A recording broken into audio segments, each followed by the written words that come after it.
Go, Eric. Hi, everyone, and welcome to Real Siblings. It ain't easy. And when I say everyone, I'm talking to you. If you have chimed in, decided to press play after finding us on YouTube or wherever you're at, thanks for joining us. You are personally part of our growing audience.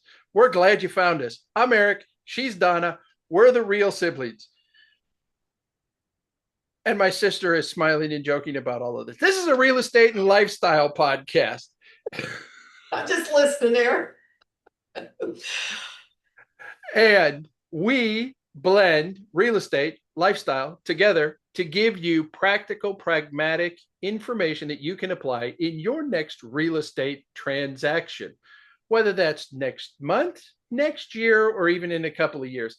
A lot of what we discuss is applicable well beyond today and right now. We believe our unique blend will will be both informative and entertaining. Our topics vary, discussions go in a lot of different directions, and we always endeavor to provide our listeners with insights into the industry, better equipping them for your next transaction. And this episode is brought to you by your local government. And by that, I mean, we're talking eminent domain. Eminent domain. So do The you remember the big song? government land grab takeover. So do you remember the song from Big River where the guy sings "Daggum Government"? No, Anyway, we keep going. You were doing a good job taking your no, soprano because down. then it's like "Sorry Sons of Bitches." Okay. Anyway, do you remember when we used to practice all this? I remember when we used to practice this. We've tried to become a little bit more spontaneous and impromptu, as if that wasn't our modus operandi in past episodes. Correct. But now, so the reason for today's topic, eminent domain, is because I had shared with Donna an article the other day that had come out here in San Antonio. Eminent domain is when it is determined that some of your personal property as a landowner, whether that's a business, personal, commercial, whatever the case may be, is better suited for public use, then the government will work out a solution with you to compensate you financially for the property that they need to use, or they can really get tough, hire lawyers and dig into for the long haul to ultimately get what they want. And most of the time, I think that this comes across for most homeowners is widening roads and public utility easements are Yeah. the two most common. What do Yeah. you think? Yeah, probably. I mean, that's sort of what I checked on today because we had discussed buildings going up and you guys having rules and regs about how tall things could be. And Tucson is called the Old Pueblo because same thing, buildings were not the tallest buildings are like our few downtown and our campus, right? We just don't have tall buildings because they're obstructing somebody's view. But could that change? Will that change? You know, if they're doing infill, I don't know. And that's the size and height of a building, not the taking over of somebody else's property. Right.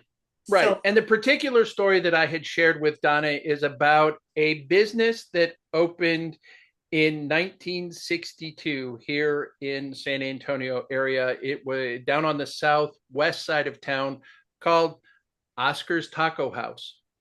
Now, that in and of itself going, it is a local landmark. It has been in business for 62 years continuously. At this point, the current owner is third generation. Grandparents started it, parents already worked through and have left it to their son. And because of growth in the city, urban development, highway expansion, they were notified as a result of a bond election for improvements around the city for the years 2022 through 2027 that they were going to lose their property. This was a vote, this was an election. The city county had decided this is what we want to do. And okay, we're going to put you out of business. The current owner, grandson from the original owners, had been advised for more than almost 10 years that this was a proposed project on the latest bond project and that it was coming. Then this year, they were given 2 weeks' notice to close their doors. And while Oscar's Taco House may not have the familiarity recognition that a national chain may have, it's 32 people who are losing their jobs in an area of the city that is not just full of opportunity to replace those jobs and still work in your neighborhood. So to build a new entrance ramp to make traffic flow easier, a business for 63 years is going out of business. And as of negotiations, that will be June 28th. So as of right now, their website's still active, but they will be gone and long forgotten because it is not feasible for them with the amount they were offered for the buyout to try to open, relocate, and reestablish a business someplace That's else. what I was gonna ask. So when you said negotiations, was that the financial negotiation or? Yes, that was the well, it was financial negotiations first, and then the second was timing. So I was talking with another realtor friend this morning who's been in business longer than I have, like 40 years. And we were looking up the verbiage that is used, and it was just compensation. So who decides what's just compensation for the owner? What if the owner gets $2 million? That's great, but 32 people lose their jobs, right? And, Exactly. and what does that look like? That's interesting, Eric. I had glanced at it, but I hadn't read the whole thing. And what it what it made me think about. So I was talking with my friend this morning about it, and I live a mile south of McGee Road. McGee was 2 lanes Yes. when I moved here. Actually, everything north of me was 2 lanes, Two and lanes. now it's not. And Gil's Aunt Bev and Uncle Dave backyard back to McGee. They've been there since 1957. So, and it was a deep yard because back then, when you moved into our area, which was Casas Adobes, it was known as the area of 1 acre lots. So it was a reasonable size lot and it was deep.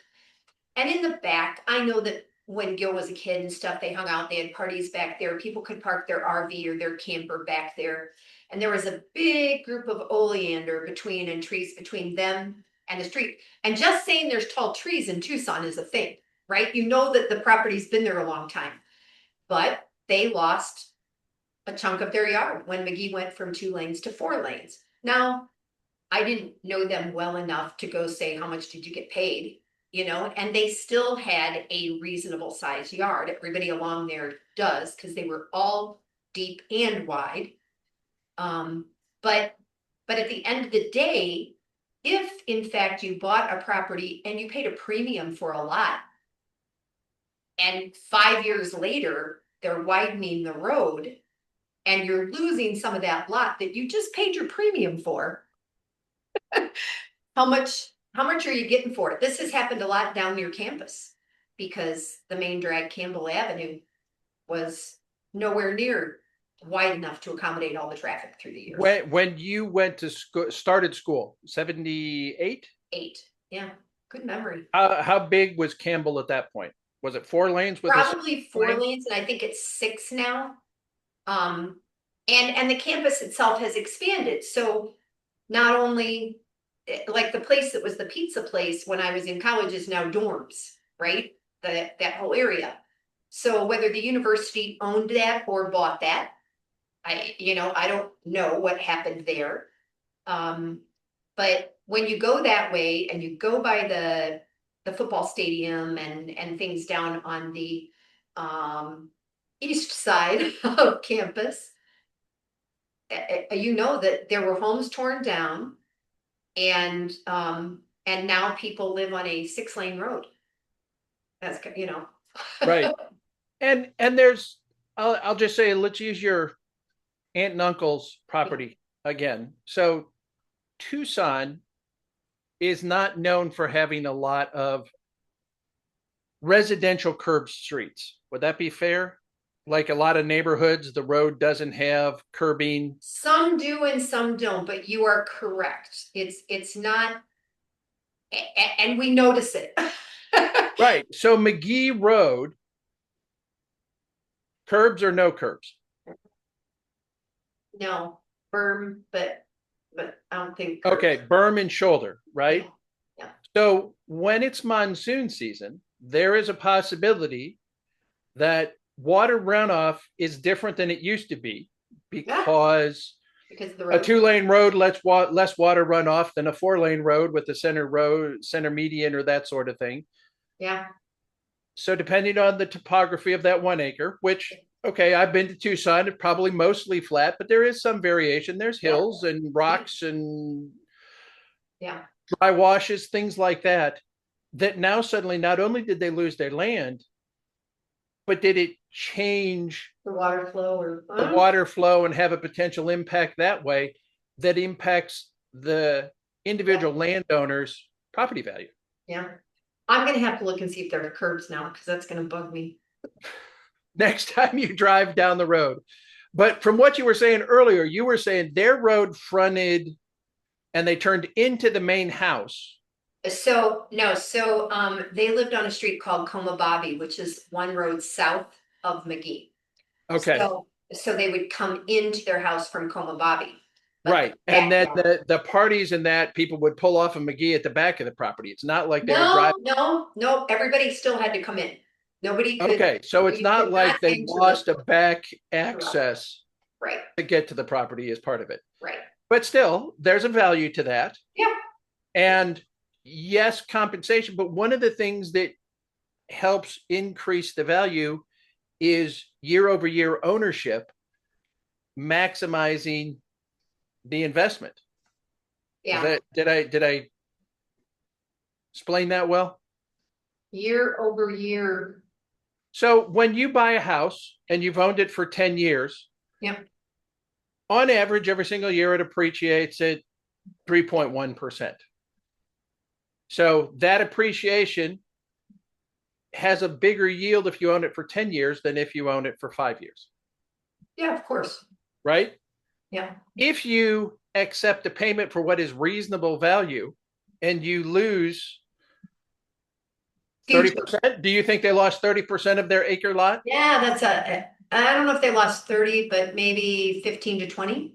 So 30, okay, say 20%. They lost 20% of the lot, lower value, and then backing up to a busier street. Does that make it less attractive? So that now you potentially lose some appreciation that way.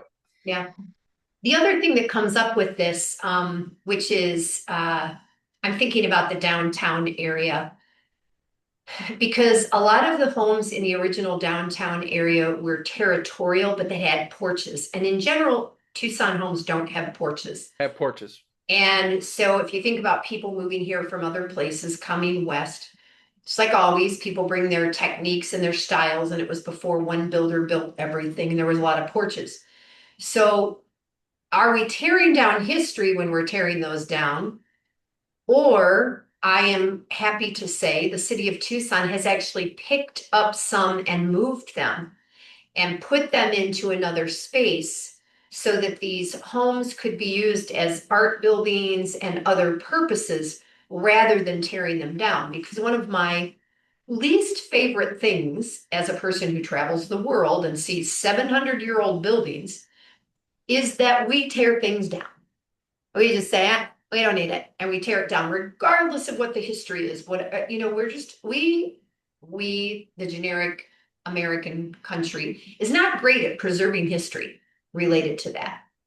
It's No, I agree. And there it you're right. It is nice that they pick up and they have made the decision to move and relocate some of those houses, yeah, which for some of the older buildings, past episodes where we talked about territorial, we also talked about the Spanish colonial here. right. Spanish colonials didn't have floors beyond dirt. They just had dirt floors. Yeah, some of And ours. how do you pick up walls with no floor to lift up Yeah, and support that? How do you make that move? There is, when you said that, it made me think there is a particular very small one room house that is going to be moved for the third time.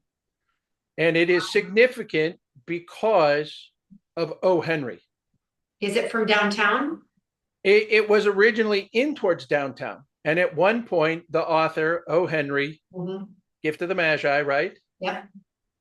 Um, had rented and lived in this location. Don't know what stories he supposedly wrote while he was there, but he was there, he was writing. So the house needed to be saved. So it was moved from its original location to location number one. Well, development came up. Now it was picked up from location number one and moved to location number two, which is now being sold for development. Right. And so it is being picked up a third time and moved to a new location. So is it still the O. Henry house if it's not even close to where it was originally at? Did we lose some of the history even though we saved the building? Yeah. Yeah. You know, so the other thing that I mentioned to you, and again, I was talking to my girlfriend about it this morning, is Ina Road, which, as you know, where I live, changes names to Skyline, which changes names to Sunrise, you know, because I always say this is how the city came Right. You together. exit Ina, right? Off of 10. Yeah, And yeah, then it just as you keep driving, it changes and names. changes names. Yes. And so as I cross Oracle Road and I head east, on the north side of the road in the Catalina Foothills mountain area, which is our kind of most exclusive. There's probably going to be somebody that will hear this that will argue about that. But it was where people were moving when they were moving up to the mountains out of downtown as the city grew. And where I used to stay in the 70s when I came here and sheds lived up there and things like that. So now there is a Mormon temple. So the road has been widened and it's a busy road. It's the main circulation route across the northern part of Tucson, just south of the Catalina Mountains. There's nothing else that really goes all the way Right. across. Okay. So once again, those houses that are from the 60s or whatever that came up the hill that had a two-lane road, now it could be six. And there was no stoplights, and now there's stoplights. So now I'm the owner of that property, and I turn and I go out to get on that road, and I can't even turn left anymore. I have to go right and go down and around. And what used to be a mountain view is now a Mormon temple. It's not ugly, it's just not the view that, It's very well kept. yeah, yeah, no, it's just that Beautiful not what gold I bought my statue. Yeah. property for, you know? And I was trying to figure out today how that was zoned, and I didn't have time to really look because there's very little commercial across there. So does residential include churches? And do you know whether or not with eminent domain, whether or not churches in Texas or if there's protected buildings that cannot be just taken down? They are considered special use structures. Right, Churches, firehouses, police station, government buildings, right, schools are all considered to be special use. right. There has to be some consideration on where they go. And yes, I know in some cases there has been discussion of is eminent domain appropriate for something along those lines That's right. because not all the public wants to go And the cemeteries that to right. are protected. What are you going to do with the, yeah, yeah. So there's a new apartment complex to that end, not too far from me from a development. And yes, as you move out from Helotes, brand new An development. apartment complex? Wow. Yes. And it backed up to a residential development or kind of fronts the residential development. The residential development was built so it was further off of Bandera Road, Highway 16. Yeah. And there was this space in between. And the apartment complex bought the space in between the backyards to the front of the roads. And in so doing, they surrounded a cemetery. Now, it's apartments, probably not a big deal, but the cemetery certainly can't grow anymore because of where the landlines are at. Families that have loved ones, past family members who are there, certainly less inclined to go visit, memorialize, remember, spend time with, which is we have discussed in past about Dia de los Muertos. Mhm. And this is a Catholic cemetery. So there definitely were some times when the ofrenda were set up for Dia Yeah, de los Muertos, and those are less likely to happen. yeah, And everybody has their thoughts, everybody has their memories. It's just the mere fact of now it's happening to me. Because, in all honesty, if it's not something that's affecting you, you probably don't even think about it. And then all of a sudden it does. I also had used with you as an example when we were preparing for this that we moved out to our acreage in the hill country in 2002. We've been out here 23 years now. Shortly after we moved out here, there was a push to improve the electrical power grid. The city had expanded enough metropolitan area, felt like they needed to run some major feeder lines of power from a substation to another substation in order to distribute that power. right. As part of that, one side of the road that they were considering had a state natural area on it. And it's like, well, we can't use the state natural area because why would we put power poles in the middle of something that we've designated as a state natural area? So let's use the other side of the road. And the other side of the road was a question of how far out is the other side of the road? Your point in talking about your aunt and uncles on McGee, I've had 6.6 acres. The amount of land I would lose would be very, very minimal. But having been at our house, we back up to a 3,700 acre ranch. There are a couple of cell phone towers, antennas that are in the distance that you'll see at night because it's dark and you suddenly see the lights. But that would have dramatically changed had they decided to take the valley that runs behind our house, put these power poles under the purpose and under the assumption of eminent domain. We need this for it's better for the public, and sorry, you lose the land. But we not only lose the land, but we would have lost the view because now suddenly we would have had 120-foot tall steel structures stretching through the valley that right now is unobstructed. Right, right. It's a it's happened here too. In fact, some of our power things, I don't know if you've seen the ones that look like saguaro cactuses. They have made them covered and to look like something that sort of belongs. Right. And yeah, there was one that was out in Las Vegas. For all the years we went to Las Vegas, there was one that sat on the edge of a huge parking lot that they decided needed to look like a pine tree of some sort Yeah. in the middle of Las Vegas because that would be.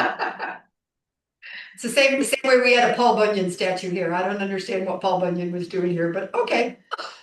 And I guess the other thing I want to mention on this is one of those things that is, despite all of our best efforts as realtors, professionals in our area, we cannot possibly know No.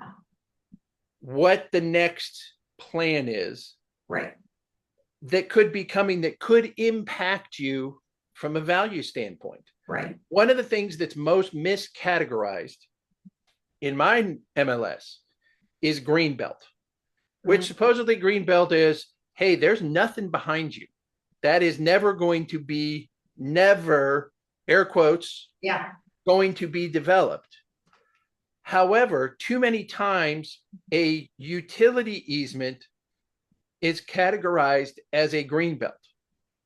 And if it's already a designated utility easement for electrical, for pipelines, for cabling, for phones, for whatever it is, that means that it's designated. And it doesn't matter that right now it may be a single pole, it may be a gas line. Once it's an easement, it is an easement. And they can make whatever improvements within that easement that they want to make. So what is currently a 25-foot tall wood power pole with a single arm can suddenly be upgraded to be a much larger power pole.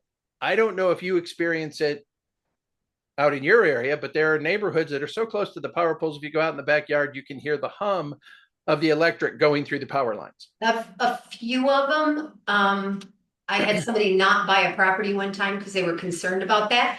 And Right. there was a wash behind. There was never going to be a house there, right? Because you can't build in the middle of the washes. That is the one thing with the green space, especially to the west in Marana, they have required like 30% of their property stay green space, which means the houses might be closer together, but you do have the view fence behind and you have the open desert and things like that. And often the water path, right? For Right. our periodic 100-year, 500-year floods. Your monsoonal spring rains that can bring something. And Yeah, yeah, yeah. So, so while we like to keep ourselves informed, when you're in a metropolitan area to the size that we are, understanding projects, what's intended. And I think the biggest thing that I see is what the next step is when you have someone who's buying in a new build neighborhood. Because if there's new building going on, there's probably additional new building right, that's right, going on. right. What section is going to go next? Somewhere there, it's a phase, it's a development. Yeah. There's a lot of road improvement that goes directly adjacent to a lot of new developments because, hey, And then are we going to have a grocery store and are we going to have a bank and are we, yeah. right, and all the commercial and everything that goes with it. So don't think that because nothing's there, nothing is ever going to be there Right. because there's just too much growth and development In in all the area. cities. The guy that I interviewed this morning for the other thing that I do for Up With People, he lives in Great Falls, Montana. And he said it's population of about 60,000. And we were having conversation about smaller towns, cities, villages, whatever that looked like, and how people live. And he was the mayor for 8 years. And he talked about it. It wasn't like he was recognized by everybody or anything like that, but he still talked about a small town feel to things and how they really wanted to protect their people. And I think that sometimes in our cities, like what's happening with the restaurant, for the betterment of the city and the oh, now we're gonna have another highway with another turn with your Texas things that go like this all over the place.